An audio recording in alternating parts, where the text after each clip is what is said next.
So we figured it out. With this post up, we took a measurement between here and the other column, and between it again and this column, and expected to see, you know, 8.7 which is our theoretical measurement. Well, we don't see that.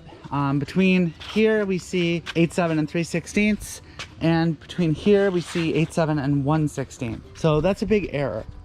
When we walked over here, we checked this again, and man, this thing is nice and plumb until you get to the bottom. I don't know if you can see it, but there is a clear bend there in the first 2 foot of the post. Basically, all of these bays are coming up short. Every single one is coming up short. We don't have theoretical here. We have less than theoretical. Somewhere between every one of these bays is an issue, and it's not the girts and it's not our tape measure. So we went over and we measured our posts. These are 3-ply 2x6, and all conventional wisdom says, you know, it's 4.5 inches wide. No, it's not. The posts are 3/16 of an inch wider, every single one of them. So 5 posts over this wall adds about an inch of error to the wall. Yeah, so I mean, we forced this wall in place and it came up square with the exception of the bottom 2 feet of these poles. And this wall we simply could not get square, and ended up cutting 3/8 inch off of these. And now the middle 2, we're gonna trim the girts back. The good news is I can make the adjustments to the post size in our CAD drawing and get back to theoretical when we do this branch over here. They should be darn close enough, and you know, everything else should connect nicely. But yeah, that's the problem. It's not ideal that we caught it only now, but at least we know where the error is. You know, I didn't go through and hand measure every single piece of material. When you look at a 3-ply 2x6, it's 5.5 by 4.5. That's what all the literature says. You know, I'm not sure exactly why they're bigger. Maybe the 2x material itself is bigger. Maybe they have some material between them. I don't really know, but they are 3/16 bigger than they in theory should be. We'll make the modifications and we'll get back on track.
Things are looking really good.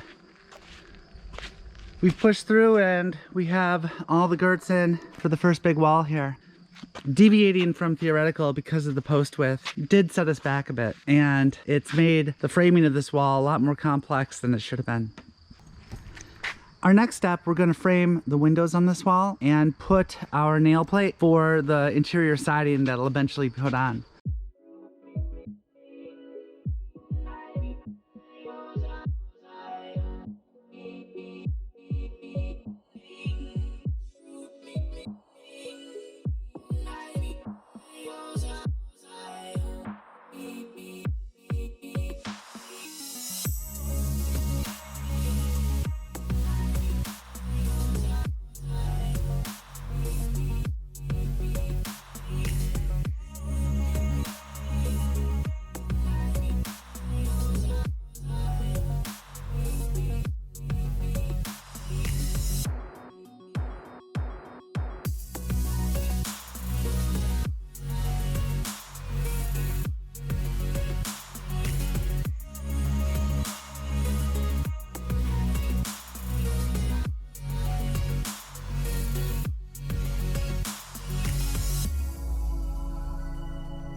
Next, we're going to start work on the rafters. To do so, we're going to do a string line from the two end rafters, which are installed already. To do so, we'll tie a string line, and we'll use that string line to mark the rafter locations for the 3 center posts.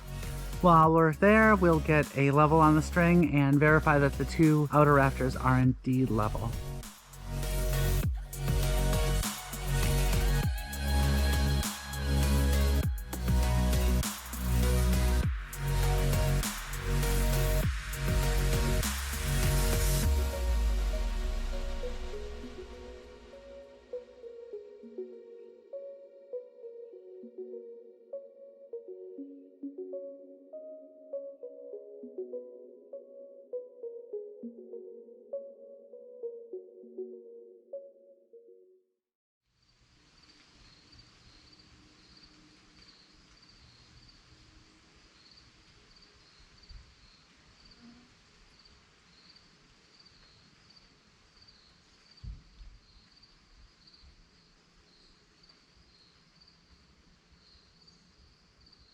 We've been trying to finish the framing for this area, including the rafters, and it's been a bit of a challenge. Having never done this before, we're slow trying to figure out the right way to do it, the most accurate way to do it, while not compromising our ability to put trusses on later.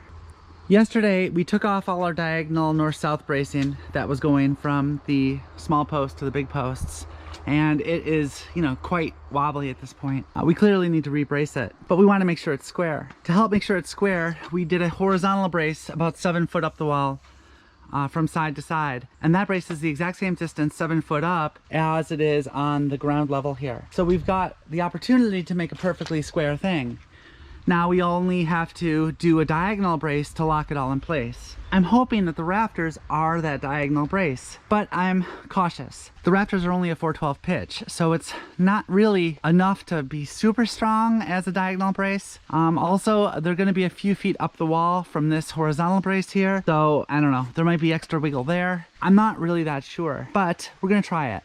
So with this diagonal brace and the rafter, I'm hoping that it locks everything in place, plumb and square. To get these rafters at the right place, we're doing a couple things. We started off by putting a string line along the top here, checking level and checking the dimensions from where the trusses will sit up there. And the post positions are really good. That just means all my cuts when I created the posts were spot on, so awesome. Second thing we did is we put in this little brace here. The rafters will set on this, and that'll ease our installation. You can basically chuck them up here, set them on top, line them up a little bit, and nail them into the post there. These little pieces are cast-offs, leftovers from cutting the rafters, and I figured, hey, it's already got the angle cut in it from cutting the rafters. Why not use it as a supplemental brace? It's not going to detract from our R value of the walls to any reasonable degree. It provides a nice weighted surface for the rafters to go on. It simplifies installation, so why the heck not?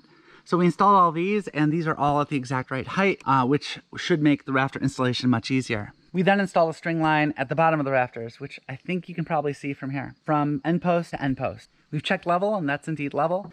So we should have a perfectly straight and level rafter at top and bottom. The other benefit of the string is you can see how far off the post it is. So for instance, this guy is pretty darn close. The one over is about a 1/4 inch off. So it kind of gives you a nice visual indicator to see whether your posts need to move back and forth. That combined with the 8-foot level to check for plumb, and I'm confident that we can get all these posts in the right spot. Anyway, that's what we're working on today. The goal is to install all 5 rafters. The 2 end ones are already partially installed on the top but not screwed in on the bottom. So we'll install the 3 new ones and anchor the 2 end ones. Plumb it all up, lock it all in place, and check to see if this concept of using rafters and a horizontal brace is enough to shore up this wall from movement in the north-south plane. If it's not enough, then we get out the big long 2x4s and rebrace it from top to bottom, which I'm hoping not to do, but we'll see.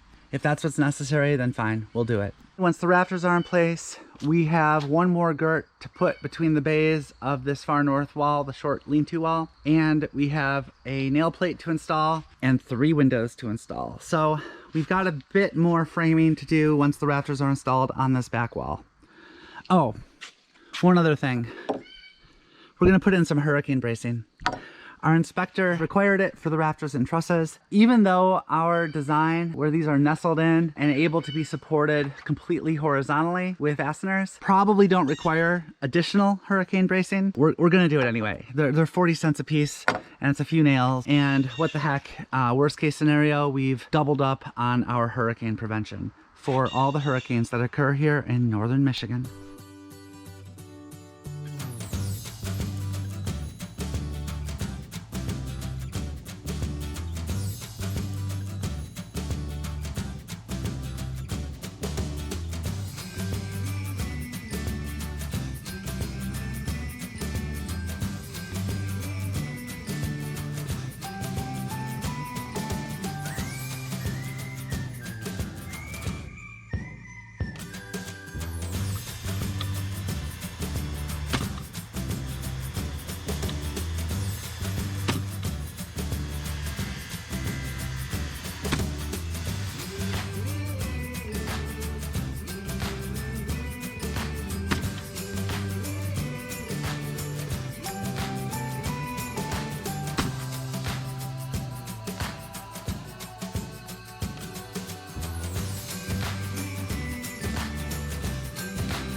Okay. Okay. Let's lift. Are you in? No, I need to slide down. Okay, mine's on.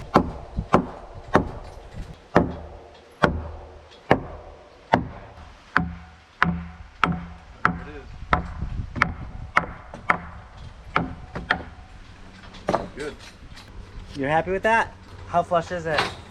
Pretty damn. Nice. Ow. Whew, 120 pounds of awful. Not too bad.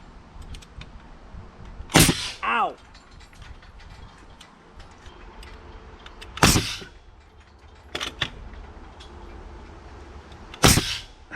Good. Nice. Okay, I'm gonna come up and grab it from you, alright?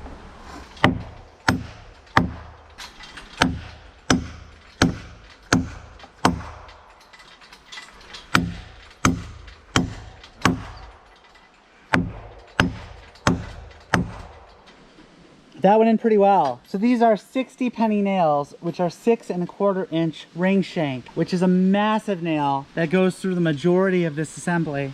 We've got the jumbo nailer set to 120 pounds, which does a pretty good job of getting the nails mostly in. And then we just finish it off with the hammer. Initially we did it at 100 pounds and they stuck out about 1 inch. This gets them in, so they're either close to flush or about 1/2 inch proud. So not too bad.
We added the diagonal shims back, going from the top of the 16-foot post all the way to the bottom of the outside wall. We had too much bounce in the big wall, and we wanted to make sure we could plumb it. So we tightened up the diagonal, keeping an eye on the location of the string lines, trying to get them to just kiss the posts on the outside wall here. and obviously on the inside wall here. And we got pretty close on all of them, so we feel pretty good about it. So we're gonna go and put these rafters in, sink a bunch of nails into each